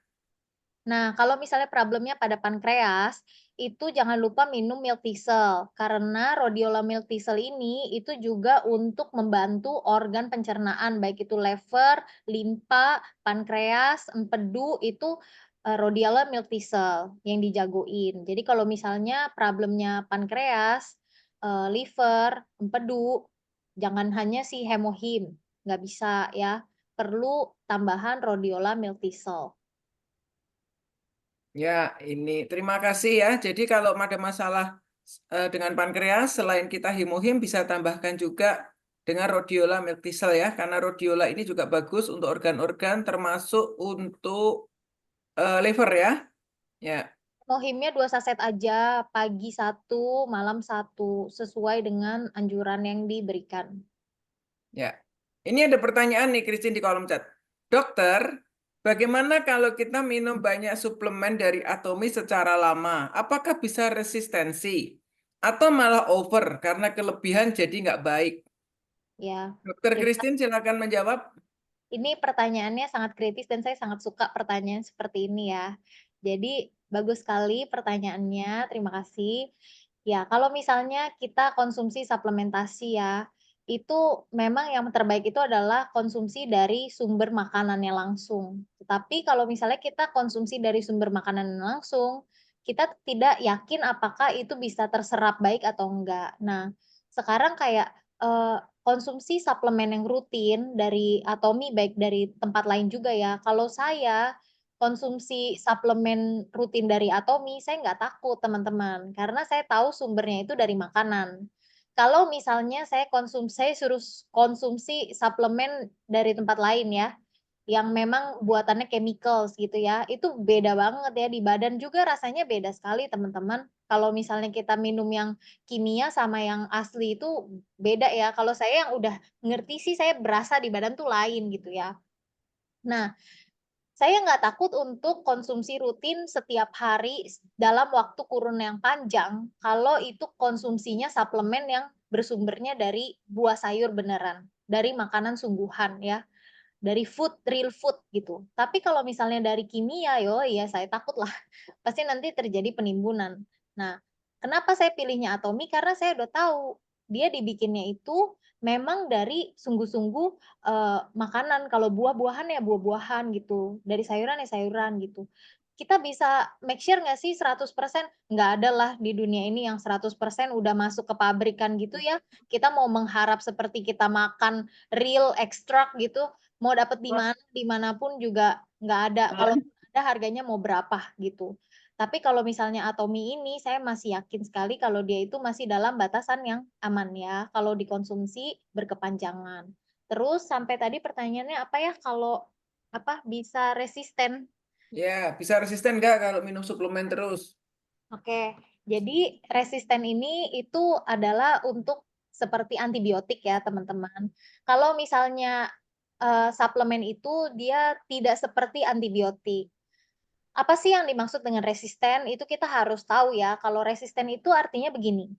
Jadi kita kalau misalnya batuk, itu ada bakteri batuk ya. Bakteri itu bentuk wujudnya itu bertopi ya. Terus topinya ini kupingnya nggak ada sebelah bakteri itu. Terus ada satu obat khusus untuk membunuh khusus si bakteri batuk. Si bakteri dengan topi dan nggak ada kuping itu ya. Spesifik antibiotiknya untuk si batuk itu. Ini kita biasa ngomong resisten itu juga tertentu ya. Antibiotik ini misalnya kayak untuk penyakit TBC gitu ya. Nah, misalnya kita minum dosis pertama, oke? Terus kita minum dalam jangka waktu tertentu, kita nggak selesai nih pengobatannya. Nah, si bakteri topi sama kuping puntung sebelah ini ya, dia belum selesai, dia belum mati nih. Dia masih pincang-pincang dikit gitu ya, belum sampai koit, belum sampai die gitu ya. Pengobatannya belum tuntas, oke? Terus antibiotiknya udah di-stop nih teman-teman, nggak dilanjutin, oke? Nanti begitu si topi dan si ilang kuping ini terus menjadi sembuh, ya dia udah nggak pincang-pincang lagi nih. Karena kan antibiotiknya di-stop sebelum dia mati nih, dia belum mati. Terus dia berhasil untuk memperbaiki diri nih si bakteri yang tadi, bakteri batuk itu. Dia menjadi lebih kuat, ya. Terus kita minum lagi tuh si antibiotik itu ya. Kita merasa sakit lagi karena dia menjadi lebih kuat dan dia bisa menduplikasi diri ya. Dia bisa memperbanyak anggotanya yang lebih kuat itu. Kita minum antibiotik yang tadi dengan dosis yang sama. 5 miligram, minum lagi 5 miligram gitu ya. Itu kita udah resisten. Si bakteri itu udah nggak mempan lagi pakai obat itu. Itu yang disebut dengan resisten. Jadi kalau misalnya ditanya suplemen ini membuat resisten nggak? Oh, itu lain ya. Suplemen itu tidak membuat resisten karena suplemen itu bukan antibiotik. Suplemen itu adalah nutrition correction. Jadi kita nggak cukup nih mendapatkan makanan zat gizi dari apa yang kita makan. Nah, kita koreksi dari penambahan suplementasi. Gitu. Jadi sifatnya itu bukan seperti obat antibiotik yang membuat resisten. Gitu. Oke, jadi kesimpulannya kalau suplemen itu dikonsumsi dalam jumlah yang sesuai anjuran itu aman dan yang paling penting adalah mengubah pola hidup. Ya, Iya. karena banyak orang mentang-mentang minum suplemen langsung lost control ya, makannya ngawur. Nah, itu yang berbahaya. Nah, suplemen Atomi ini aman karena sudah didukung dengan riset yang luar biasa ya.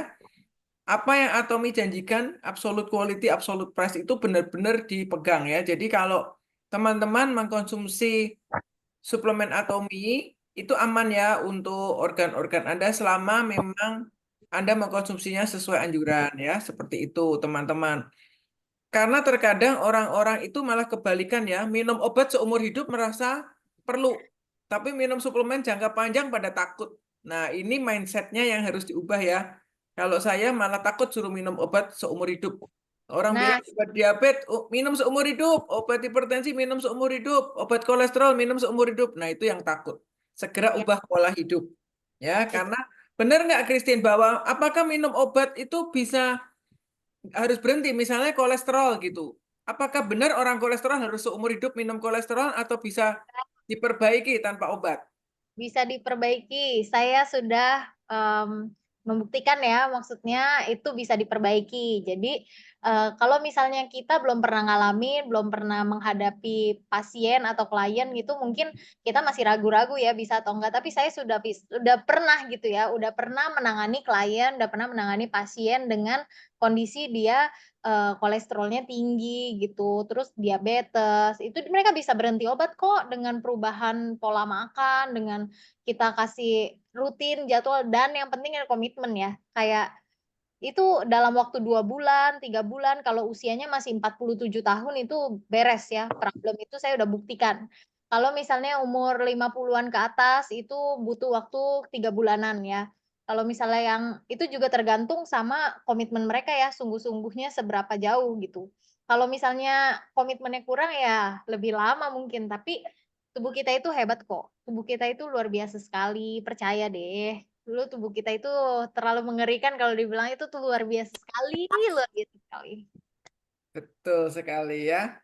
Nah, ini ada pertanyaan lagi, Ibu Christine, apakah red ginseng aman untuk ibu menyusui babynya usia 4 bulan? Problemnya apa, maksudnya kebutuhannya kenapa harus konsumsi red ginseng? Kalau misalnya masih ibu hamil, menyusui, itu kan biasanya kita juga mendapat tambahan suplementasi ya dari dokter tuh udah ada gitu ya. Maksudnya kebutuhannya minum red ginsengnya untuk apa? Ketahuan semua ya. Gila. Kasih Linda juga mau Mungkin biar nggak gampang capek ya. Oke, kalau memang ada benjolan di leher karena menuju keganasan, ya saran saya itu minumnya hemohim. Karena waktu saya habis lahiran juga, maksudnya nggak ada problem dengan ASI ke Hana, ke anak saya ya. Jadi dari saya menyusui malah banyak. Jadi ASI saya produksinya bagus. Saya tetap konsumsi hemohim seusai melahirkan. Nggak ada katanya takut pendarahan gitu, nggak ada. Saya lahiran normal, semua Bukannya bagus. Saya minum sekarang hemohim. berapa bahasa Mandarinnya? 100. Jadi bayi saya Nah, tuh dia keluarin bukunya. saya memberi ASI untuk Jadi bayi ya, saya sampai 2 ngomongnya tahun. udah bisa nih hal ASI eksklusif apa itu saya segala berikan 6 gitu-gitulah. bulan untuk Hana.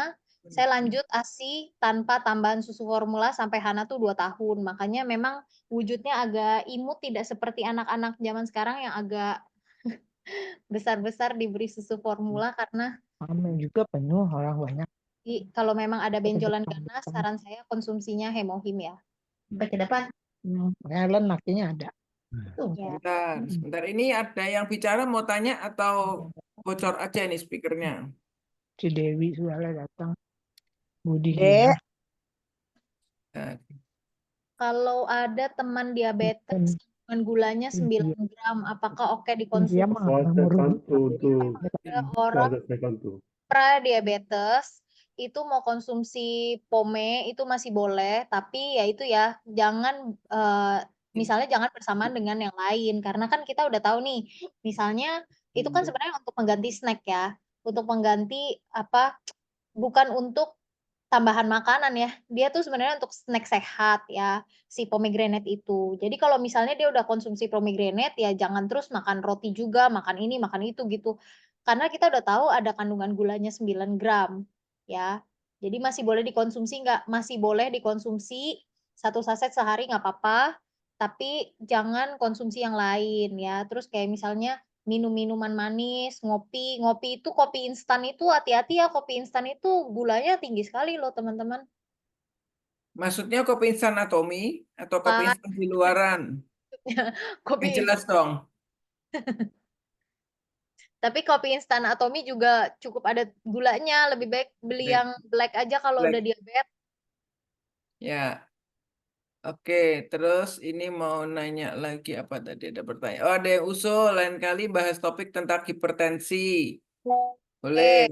Boleh. Ya, hipertensi itu kelihatannya saudara kembarnya ini ya, diabetes ya. Seringkali Dia kenapa bersama-sama itu munculnya? ya memang ada kaitannya. Diabetes ini tapi mamanya biasanya Oh, mamanya diabetes. hipertensi. Namanya hipertensi ya. Jadi teman-teman harus hati-hati ya. Jadi semua dosanya dimulai dari mulut ya ini sepertinya. Dari gula. Gula ya. Soalnya semua produsen itu menyamaratakan semua produksinya sesuai dengan itu acuan. Jadi kan dibilangnya karbohidrat yang paling besar kan. Ini tuh udah keliru. Zaman sekarang sama zaman dulu kan kita udah nggak sama. Tapi perkembangan ilmu itu terlambat ngubernya. Kalau zaman dulu kan semuanya jadi kuli, jadi petani, makanya butuh energinya besar. Jadinya dibutuhkan karbohidratnya yang paling banyak. Makanya kalau di piramida balance diet itu balance diet dibilangnya yang paling bawah itu kan masih karbohidrat sekarang. Sebenarnya saya sih kurang setuju ya. Menurut saya itu harus ada perbaikan dan revisi pada balance diet yang menjadi acuan semua produsen itu. Karena zaman sekarang kita kerjanya pakai otak dan di otak itu hampir-hampir tidak ada gula, teman-teman. Otak itu pakai energinya itu adalah pakai lemak ya yang paling utama. Jadi yang harus itu adalah sebenarnya healthy fat, bukan lagi glukosa. Mungkin glukosanya perlu diturunkan, apalagi kita yang cuma duduk-duduk doang ngeliatin poin setiap hari. Healthy fat ini bisa dibantu dari omega 3 juga, Christine? Bisa, healthy fat itu datangnya dari omega 3, minyak ikan ya, terus dari alpukat, dari telur, kuning telur, dari minyak kelapa. Nah, minyak itu hati-hati ya, minyak yang kayak kelapa sawit yang beredar di masyarakat kita yang paling banyak itu minyak sebenarnya paling jahat adalah prosesnya. Jadi si minyak itu untuk menjadi dia sampai berbentuk berwarna bening begitu, itu kan awalnya minyak kelapa sawit warnanya hitam, teman-teman. Warnanya gelap banget gitu minyak kelapa sawit itu. Sampai dia bisa berwarna menjadi bening begitu tuh ada proses kimianya panjang banget. Jadi minyak itu bukannya dia jahat, tapi karena prosesnya jahat ya menjadinya jahat gitu. Malah lebih bagus minyak dari hewan nih ya.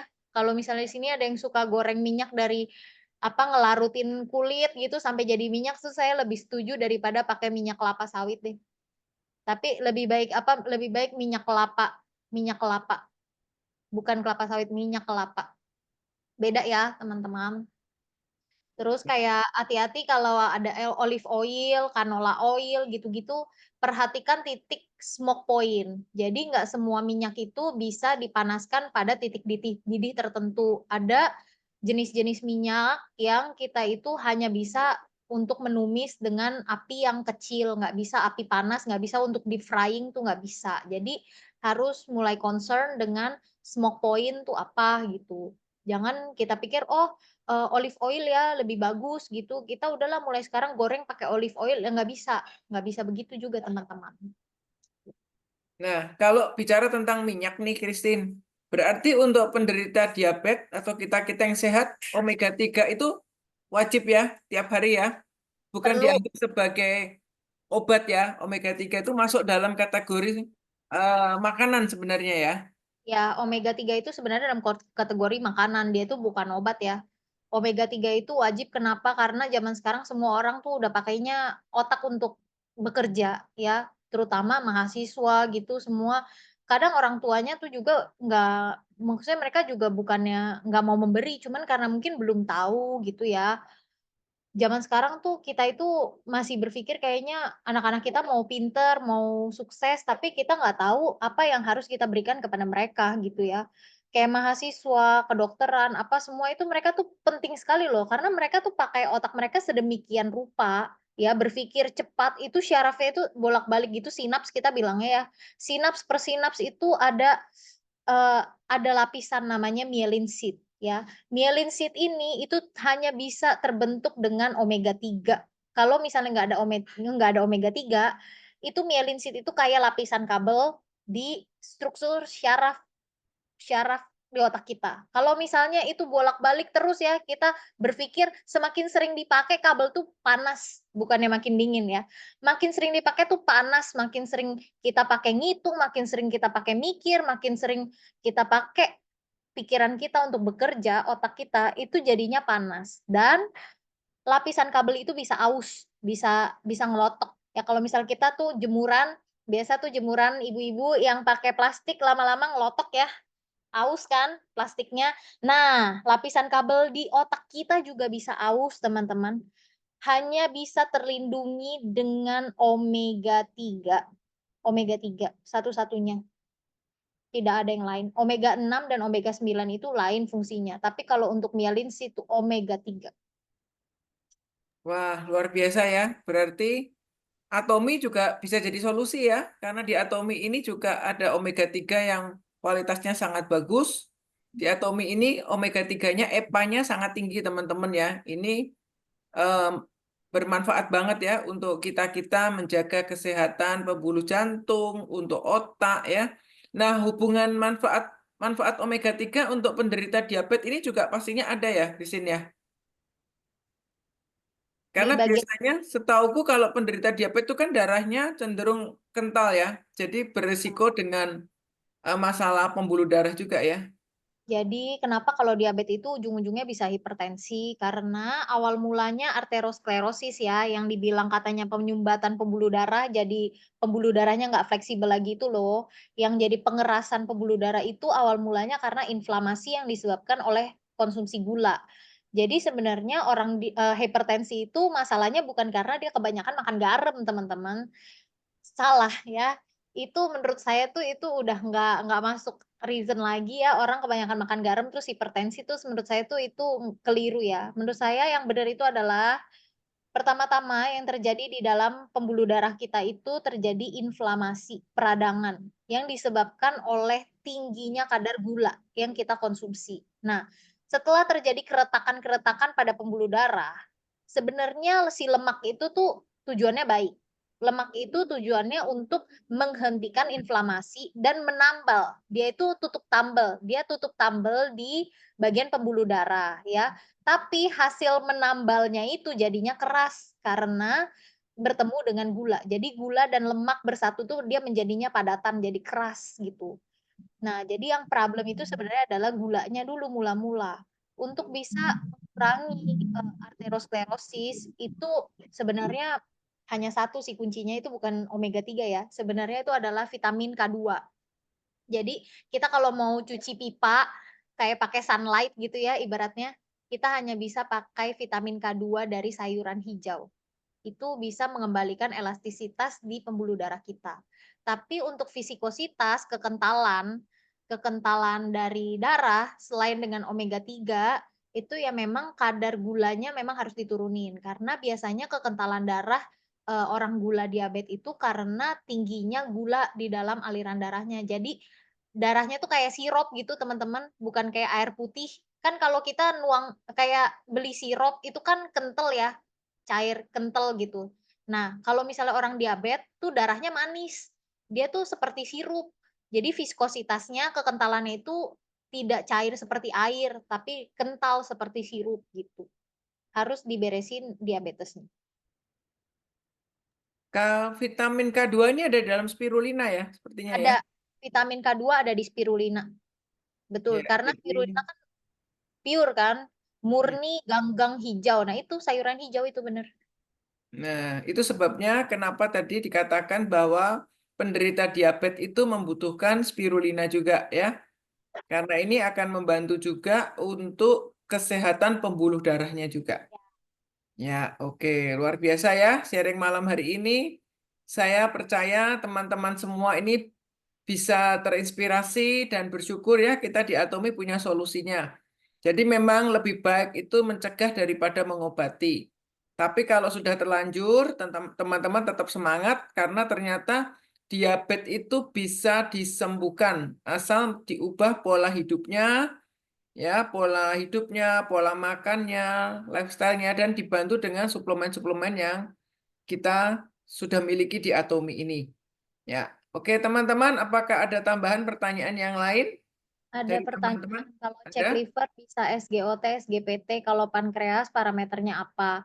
Kalau pankreas parameternya itu pertama adalah dari insulin dan biasanya kalau terjadi pankreatitis ya, itu ada gejalanya mual, muntah, nyeri perut, kayak habis makan terus langsung pengen muntah, habis makan tuh nggak nyaman, itu juga bisa jadi apa pankreas yang problem atau empedu ya. Kita memang harus ada acuan dan parameter lebih lanjut, tapi kalau misalnya untuk diagnosa itu sebenarnya bukan di ranah saya, itu lebih tepat harus bertanyanya sama tenaga medis lainnya kayak misalnya dokter atau di bagian gastrointestinal.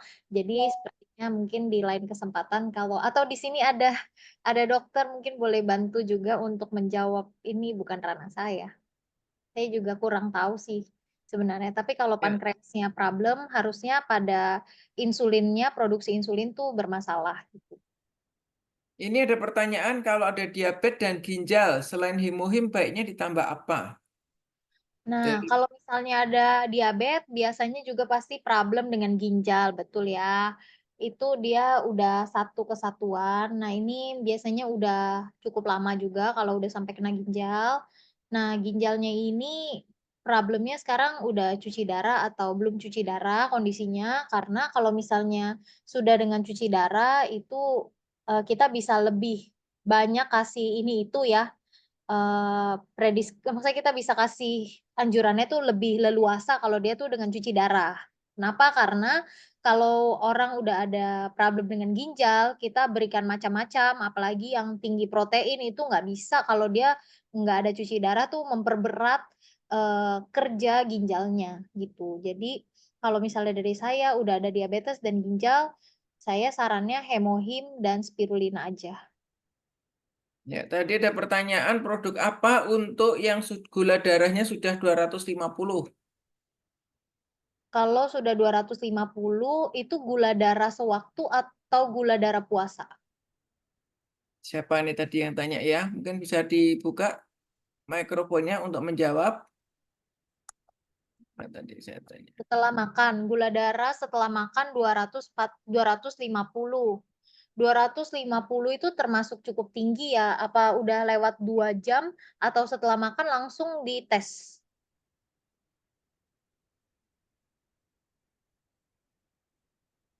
Oh, setelah 2 jam ya, itu lumayan tinggi ya. Jadi kalau misalnya memang udah 250, itu termasuk tinggi, diabetes, berarti memang udah harus hemohim, glukos banaba, terus pencernaannya diperbaiki ya. Jadi Fine wajib setelah makan. Kalau misalnya kita makan kenyang nih, pagi atau siang, habis selesai makan, minum Fine dan 1 B kompleks saja sehari. Kalau B kompleks tuh sehari 1 aja udah cukup. Spirulina, spirulina itu untuk memperbaiki sel-sel karena dia tinggi asam amino. Christine, kalau suplemen bitter melon bagaimana? Kalau misalnya minum suplemen atau mie jangan langsung lepas obat ya teman-teman, karena suplemen itu bukan pengganti obat ya. Aduh bisa buah si malakama saya nanti. Jadi teman-teman di sini jangan keliru, jangan salah menangkap ya. Suplemen itu bukan pengganti obat. Lakukanlah bersamaan. Jadi kalau misalnya habis konsumsi obat, jeda 2-3 jam untuk konsumsi suplemen seperti yang herba ya, kayak misalnya red ginseng dan hemohim itu perlu waktu untuk jeda dengan obat-obatan kimia 3 jam, yang aman ya 3-4 jam. Nah, kalau misalnya untuk suplemen lainnya kayak misalnya enzim, spirulina, B kompleks, pokoknya yang wujudnya makanan ya kayak omega 3. Jadi yang ada di makanan kita, sayur buah gitu ya, ada di suplemen kita gitu, itu boleh diminum bersamaan dengan obat-obatan kimia, kayak vitamin C gitu nggak apa-apa diminum bareng sama obat kimia yang kamu dapat dari dokter tuh nggak apa-apa. Tetapi kalau misalnya untuk, di-combine, digabung jadi satu dengan hemohim, digabung dengan red ginseng tuh jangan, digabung sama glucosbanaba tuh jangan. Jadi glucosbanaba, red ginseng, hemohim boleh diminum bersamaan setelah jeda waktu, 3 jam dari, obat kimia yang dokter berikan, gitu. Jadi bukan di-switch ya, jangan udah dapet ini nih, udah dapat solusi untuk perbaikan terus, si tukang pelnya langsung kita berhentikan, jangan. Jadi si tukang pelnya memang tetap harus ngepel selama masih pipanya diperbaiki, nanti ambyar ya. Jadi tetap bersama-sama, nggak bisa, kita minum suplemen langsung sembuh sehari tuh nggak bisa, teman-teman, perlu waktu, ya, gitu. Nah, kalau di jeda gitu misalnya ada diabetes nih, terus Ya. minum hemohim, minum red ginseng, gimana pola konsumsinya? Iya, jadi misalnya tergantung kan kita pagi nih misalnya ya, pagi bangun terus, biasa cek gula darah dulu, hari ini bangun gimana kondisinya gula darahnya, kalau misalnya gula darahnya lagi tinggi biasanya langsung minum obat sebelum makan ya, habis sebelum makan minum obat terus makan, nanti apa ada obat lagi atau enggak, itu kan berbeda-beda ya satu dengan yang lainnya. Pokoknya kalau udah selesai minum obat dari dokter, jeda 3 jam. Habis itu boleh minum, suplemen hemohim gitu boleh, boleh. Boleh kapan aja dengan jeda beda jarak 3 jam, gitu. Berarti hemohimnya bukan pagi bangun tidur ya, tapi dibalik malah di antara jam makan pagi dan jam makan siang. Tergantung kalau misalnya pagi dia cek gula darahnya bagus, kan dia nggak perlu minum obat yang sebelum makan, atau dia memang minum obatnya yang setelah selesai makan gitu. Nah, kita misalnya dia bangun tidur langsung minum hemohim, dia harus tunggu dulu, harus tunggu 2 jam gitu ya, 2 jam udah terus dia makan, selesai makan dia minum obat dari dokter nggak apa-apa. Oke. Bisakah minum hemohim sebelum tidur? Bisa dong, Bisa. bisa sekali. Hemohim dan spirulina boleh bersamaan? Teh. Boleh, ya. Kuria tadi yang itu bitter melon gimana suplemen, Christine? Yang Yang baru ya, Ya. yang blood clot bitter melon Rintin. Bitter melon ini kan dibuatnya dari pare ya, itu udah banyak sekali penelitiannya. Tapi bitter melon bukannya produk dari Taiwan ya? Enggak, ini ada baru yang bitter melon tapi di dalamnya ada natokinasanya sih. Jadi pare plus natokinase itu mengatasi blood clot untuk Oh, membantu mengatasi blood clot. ya kalau memang itu kan bitter melon kita udah tahu ya, bitter melon itu memang spesifik dia untuk menjaga kadar gula dalam darah. Si bitter melon itu sebenarnya pare. Makan pare itu memang udah ada banyak juga penelitian dan jurnalnya ya. Jadi boleh itu konsumsinya. Ini pertanyaannya untuk apa nih bitter melon? Boleh untuk diabetes atau bisa memperbaiki diabetes? Ya, diabetes ya. Iya, bisa. memperoleh diabetes, start tahun itu bisa mengkontrol. Apa Pak? Bukan memperbaiki diabetes, itu mengkontrol yang setelah makan apa yang kontrol yang apa ya, total. menjaga kadarnya, bukan untuk Ya, turunin. start. Dia sifatnya nggak seperti obat ya. Kalau obat itu dia kalau misalnya 200 turunin gitu ya. Kalau misalnya suplemen itu dia nggak bertindak seperti obat-obatan. Jadi suplemen itu bertindaknya untuk kontrol. Jadi dia nggak menurunkan sampai hipoglikemi gitu, itu nggak akan terjadi dengan suplementasi. Hipoglikemi itu hanya terjadi dengan obat-obatan kimia gitu, teman-teman. Karena kalau suplementasi itu dia nggak bertindak seperti obat, dia tidak beda mekanismenya lain. Ini ada pertanyaan dari Weni, mungkin ini pertanyaan terakhir ya, melihat Boleh. jam. Jadi kenapa hemohim nggak bisa bersamaan dengan obat? Ya, oke.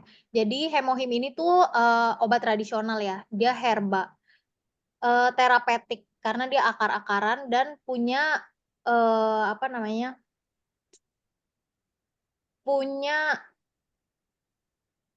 Dia tuh punya zat aktif ya, kita bilangnya zat aktif yang kalau misalnya kita bisa bentrok dong ya, kalau misalnya jamu-jamuan itu memang nggak bisa di bersamaan dengan obat-obatan kimia. Karena bukan apa, kita tuh tidak pernah tahu, kita kurang meneliti, kita nggak pernah uji coba ya. Zat aktif A dengan zat aktif B kalau dicampur tuh akan berdampak apa gitu ya. Jadi daripada kenapa-kenapa, lebih baik kita upaya pencegahan tuh jauh lebih baik. Karena kan, apa-apa tuh semuanya harus diteliti dulu, bahkan campuran di dalam hemohim aja itu udah akar-akaran yang membentuk suatu, zat aktif tertentu gitu ya. Jadi kalau kita nabrak bentrokkan dia dengan zat aktif di obat-obatan kimia, kita tuh nggak tahu reaksinya di tubuh kita itu akan bona fide menjadi lebih baik atau tidak baik. Jadi daripada lebih baik karena penelitian juga kan kita nggak meneliti khusus gitu ya. Oh, hemohim kita campur sama metformin, nanti dia reaksinya menjadi apa gitu. Itu kita nggak melakukan gitu. Jadi jangan kita sembarangan kalau misalnya konsumsinya sebaiknya jangan bersamaan. Ya, oke. Thank you ya, Christine. Dan teman-teman semua, saya percaya sharing malam hari ini sangat bagus sekali ya, menambah pengetahuan kita,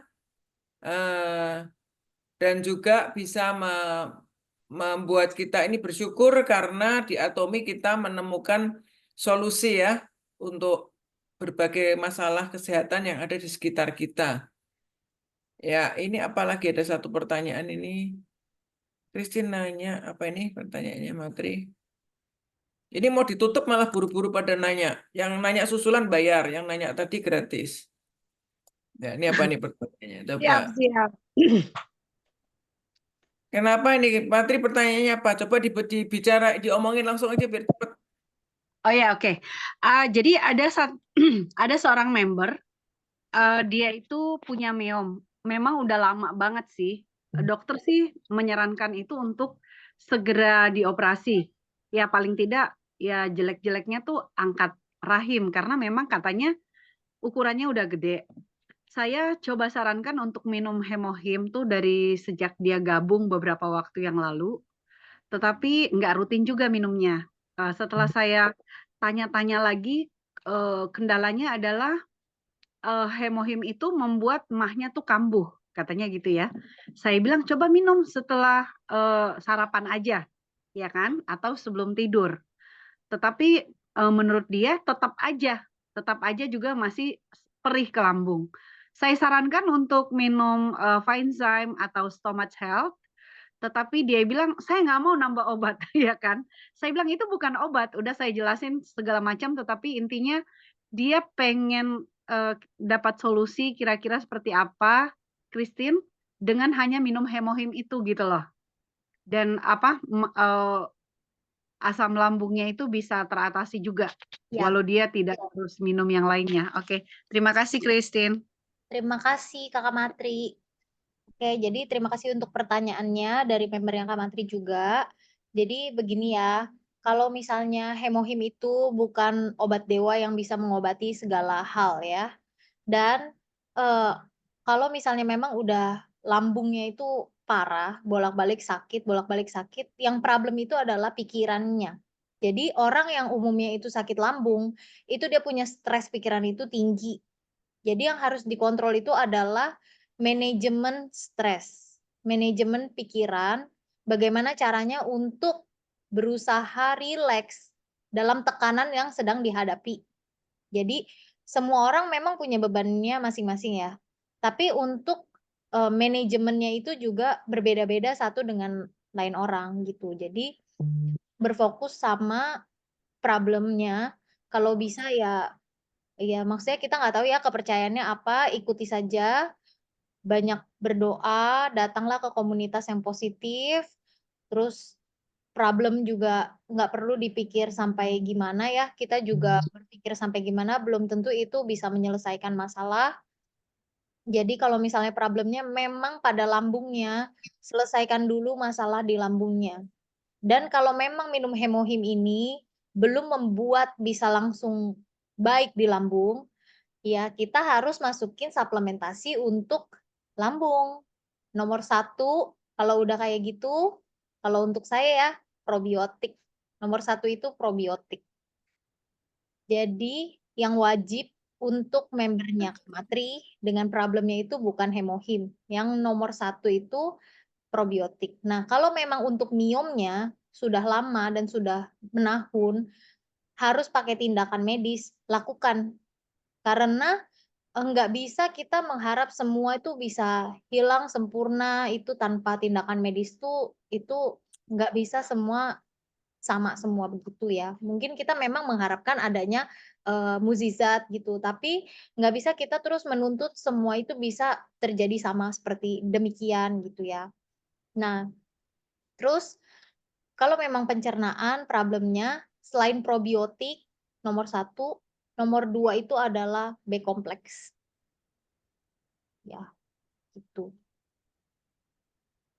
Itu minumnya harus setelah makan ya, jangan pas perut kosong.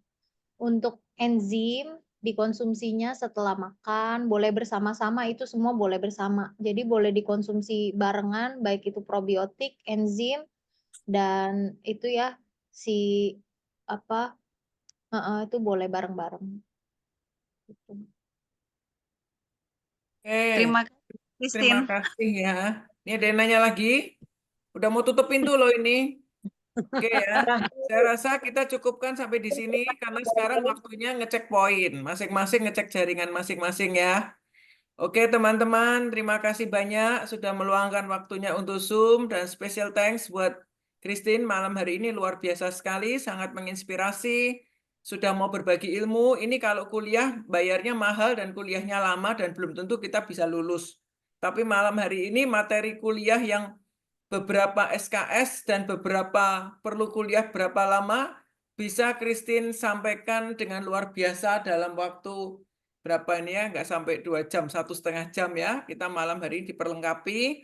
Kiranya pengetahuan kita ini membuat kita bisa lebih peduli dengan orang di sekitar kita dan kita bisa hadirkan atomi ya untuk solusi masalah-masalah yang ada di sekitar kita.